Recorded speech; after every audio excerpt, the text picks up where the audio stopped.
화성 연쇄 살인 사건의 유력한 용의자로 지목된 이춘재가 30여 년 전 당시에도 경찰 조사를 받았던 것으로 확인됐습니다.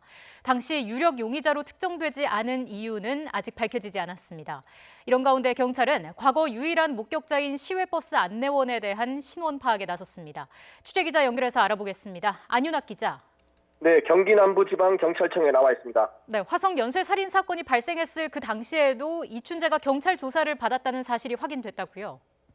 네, 그렇습니다. 경찰이 최근 이춘재에 대한 당시 경찰 조사 기록을 확인하고 이를 집중 검토하고 있다고 밝혔습니다. 당시 이춘재가 왜 유력 용의자로 지목되지 않았는지, 혈액형 차이로 수사망에서 벗어나 있었는지 의문이 컸는데 조사 결과에 따라 이 같은 의혹은 해소될 것으로 보입니다. 경찰이 이처럼 과거 수사 기록을 면밀하게 분석하고 있는 것은 이춘재의 자백을 받아낼 압박 단서를 찾기 위해서입니다. 다만 당시 수사 기록은 총 15만 장 분량으로 최종 분석까지는 다소 시일이 걸릴 것으로 전망됩니다. 이춘재에 대한 면담 조사는 사흘째 중단된 상황입니다.